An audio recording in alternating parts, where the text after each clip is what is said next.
Quelques grammes de bonheur à consommer sans modération. N'hésitez pas à liker, commenter et n'oubliez pas de vous abonner et activer la cloche. C'est parti! Quelques grammes de bonheur. Quelques grammes de bonheur. Quelques grammes de bonheur. Quelques grammes de bonheur. Quelques grammes de bonheur. Quelques grammes de bonheur. Quelques grammes de bonheur. Quelques grammes de bonheur. Quelques grammes de bonheur. Bonjour ou bonsoir, quelle que soit l'heure, bienvenue à tous. Aujourd'hui, nous sommes avec Sandra, 43 ans, qui est entrepreneur et qui réside en Auvergne. Bonjour Sandra. Bonjour, Comment vas-tu? je vais très bien et toi? Oui, ça va, merci de me le demander et merci de nous faire aussi l'honneur, le plaisir d'être avec nous aujourd'hui. Tu résides en Auvergne. Où est-ce que ça se trouve exactement dans la France? Alors, c'est au centre de la France. C'est pour ça que j'ai choisi cet endroit parce que ça me correspond bien en fait en termes de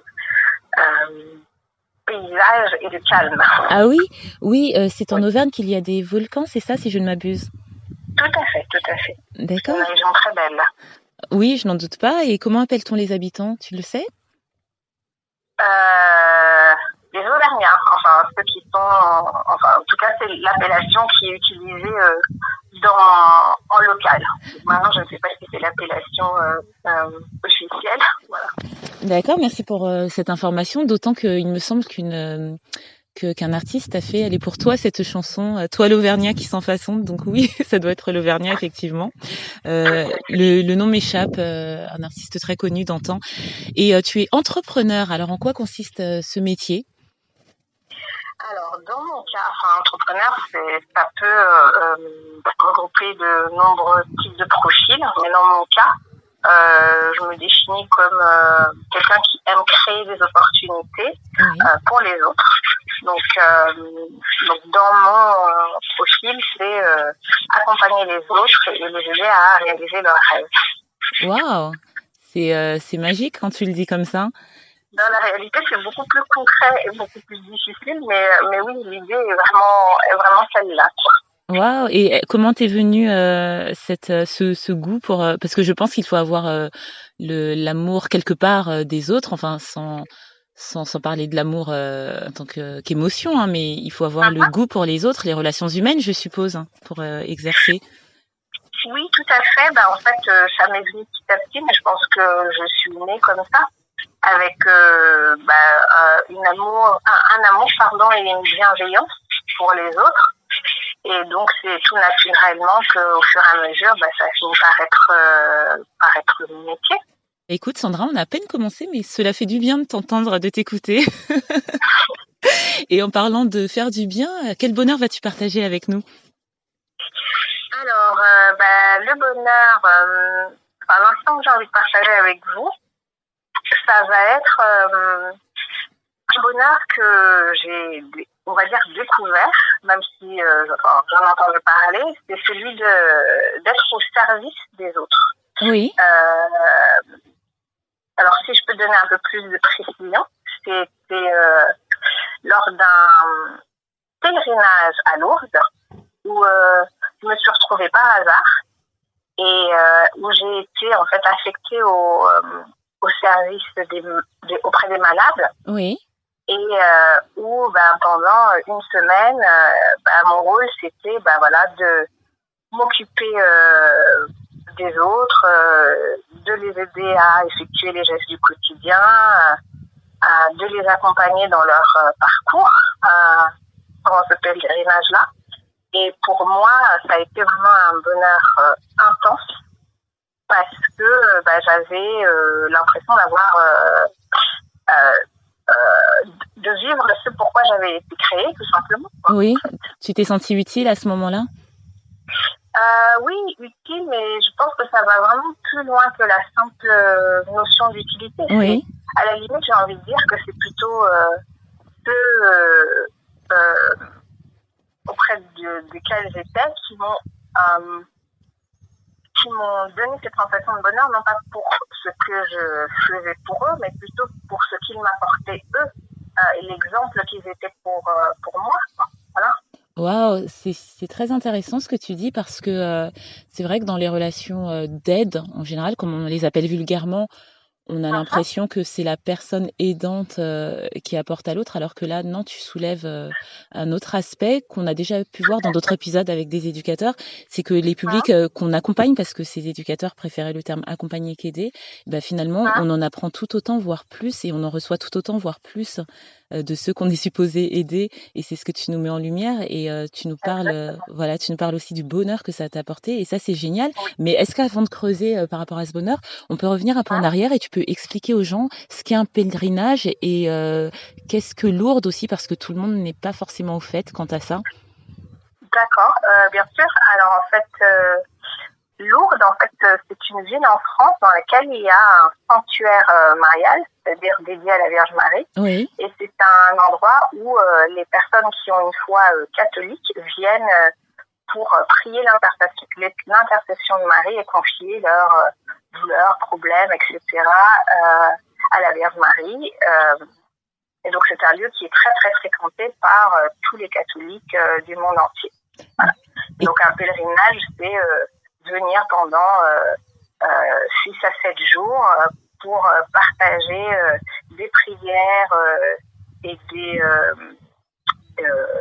processions et des cérémonies religieuses avec des personnes qui partagent la même foi.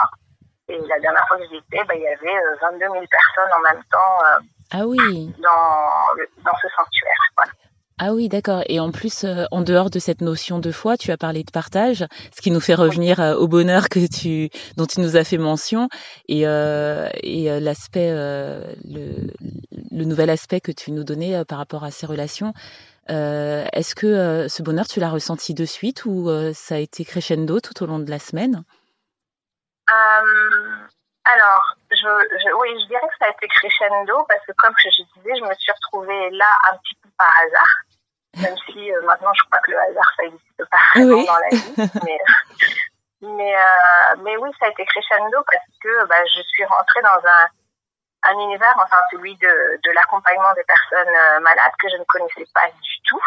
Je ne savais pas à quoi m'attendre. Je suis tombée dedans comme ça et au fur et à mesure, j'ai appris et surtout j'insiste sur le fait que c'est pas du tout le fait de me sentir utile qui m'a nourrie, mais c'est vraiment, ce sont vraiment les autres, les personnes malades, leur attitude, leur confiance aussi qu'ils donnent quand ils laissent quelqu'un qu'ils ne connaissent pas entrer dans leur intimité.